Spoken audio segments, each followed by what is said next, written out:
राशियां बेकार चल रही है, तुम्हारे दोष है।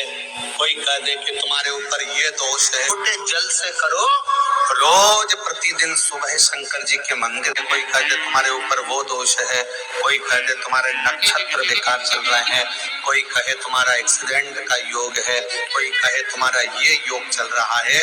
कुछ कर सको ना कर सको, एक काम जरूर करना। शिव पुराण कहती है सावित्री पति का सिर गोद में रखकर बैठ गई। बड़ का पेड़ विश्वास का प्रतीक है। बट वृक्ष की छांव में जब तुम्हें लगे कि ग्रह बेकार चल रहे हो, कोई कष्ट आने वाला है, कोई दुख बहुत तेज आ गया, कोई तकलीफ ज्यादा आ गई, तो बड़ के पेड़ के नीचे बट वृक्ष की छांव में बैठकर श्री शिवाय नमस्तुभ्यं जपना से जपो।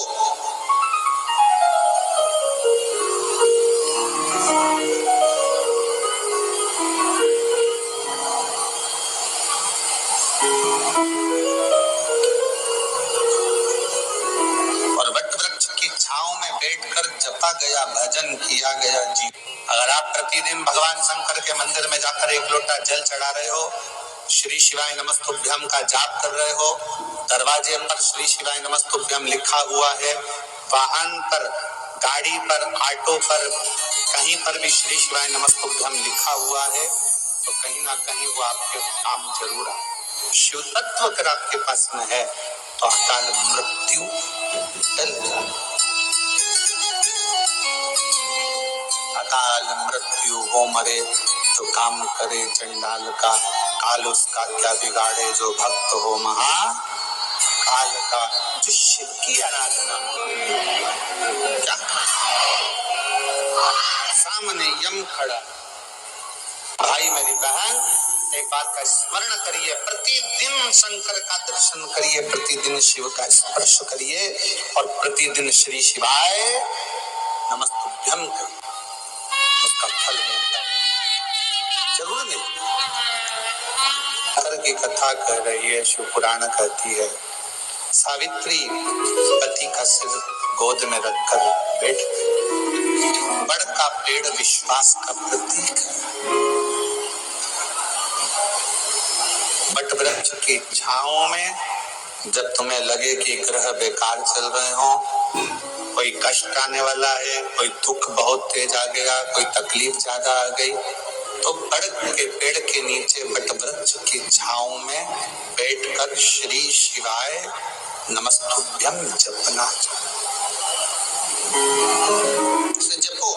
और वट वृक्ष की छांव में बैठकर जपा गया, भजन किया गया, जीवन का सुख प्रदान किया। शिव नाम जपिए कि मैं ऐसा लग रहा है कि मेरे प्राण जा रहे हैं। क्या देखा सावित्री ने कि सामने एक काला सा मस्तक पर हीरे रतन का मुकुट पहना हुआ, हाथ में गदा, ऐसे पर सवार। सामर्थ्यता नहीं है कि शंकर के भक्त को उठाकर और ले जाए। अगर आप प्रतिदिन भगवान शंकर के मंदिर में जाकर एक लोटा जल चढ़ा रहे हो, श्री शिवाय नमस्तुभ्यम का जाप कर रहे हो, दरवाजे पर श्री शिवाय नमस्तुभ्यम लिखा हुआ है, वाहन पर, गाड़ी पर, ऑटो पर, कहीं पर भी श्री शिवाय नमस्तुभ्यम लिखा हुआ है, तो कहीं ना कहीं वो आपके काम जरूर आए। शिव तत्व अगर आपके पास में है तो अकाल मृत्यु टल जाए। अकाल मृत्यु हो मरे तो काम करे चंडाल का, काल उसका क्या बिगाड़े जो भक्त हो महा काल का। जो शिव की आराधना क्या तत्व का। आप अपने घर से निकले तो पहले शिव को स्पर्श कर लें। रजो धर्म का समय हो तब शिवालय नहीं जाना, शंकर का स्पर्श।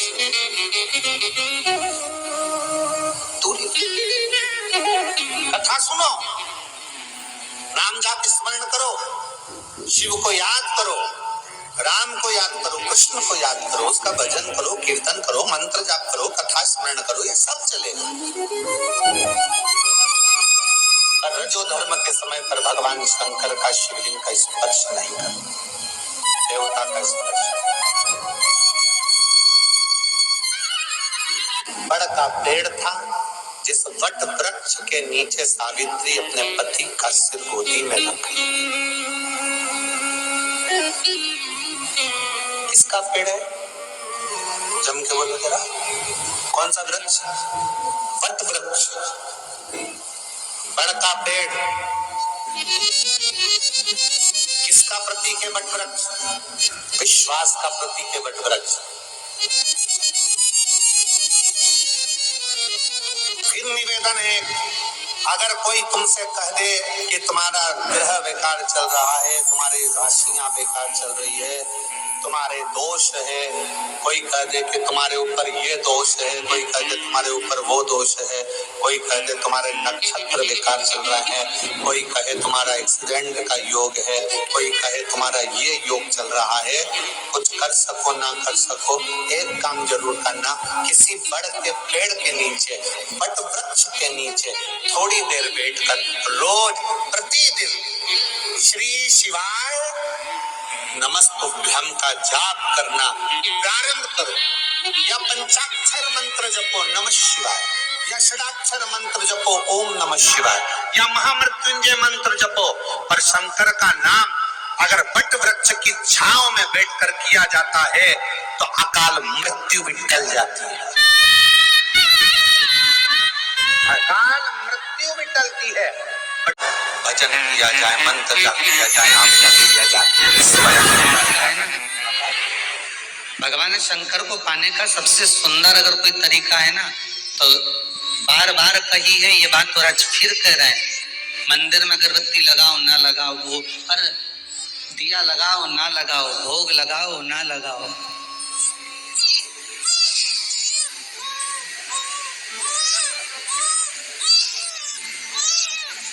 माला चढ़ाओ ना चढ़ाओ, पर शिव पुराण कहती है कि कोई अगर भूखा है और किसी को अगर किसी चीज की जरूरत है तो शिव कथा कह रही है कि सबसे पहला काम वही होना चाहिए, उस परमात्मा को वो प्रदान।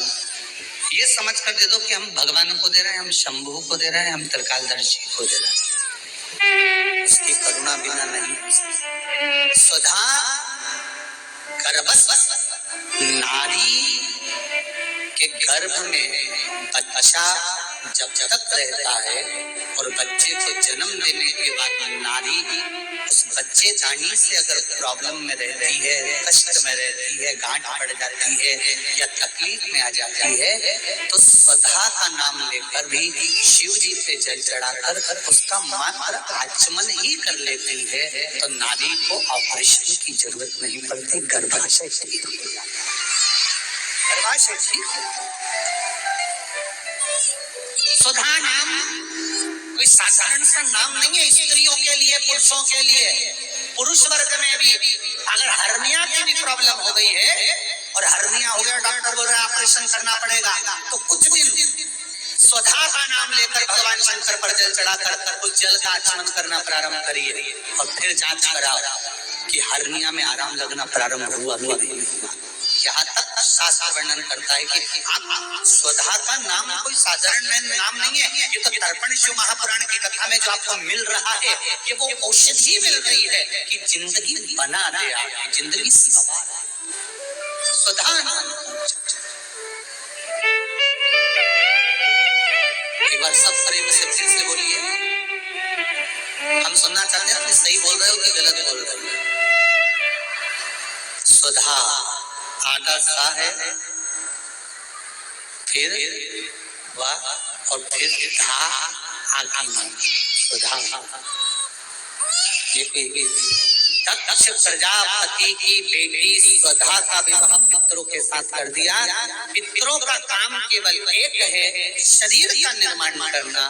भगवान आत्मा देता है, शरीर का निर्माण पितर करते हैं। सुधा उसको संभालती है, संभालने। और एक बात और याद रखिए जरा, बहुत स्मरण रहे, जिस नारी का बच्चा जन्म लेता है 2-3 महीना रहता है और मर जाता है, चाहे गर्भ में धड़कन नहीं आती, श्वास नहीं आती, या उसका शरीर डॉक्टर कह देते हैं कि ये हो सकता है माइंड पर असर हो, विकलांग हो या ऐसा हो, उस समय पर भी सुधा माता का स्मरण करना चाहिए। दक्ष प्रजापति की बेटी सुधा, पितरों की धर्म पत्नी सुधा का स्मरण कर कर अगर जल का आचमन किया जाए, शिव जी पे चढ़ा हुआ पानी आचमन किया जाए, तो गर्भ में जो बच्चा होगा उसकी धड़कन वापिस मेरी सुधा माता लेकर आ सकती है, ये निश्चित है।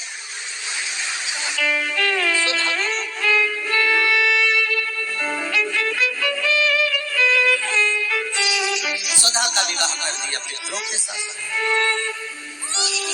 सुधा ने तप कर बहुत तप किया,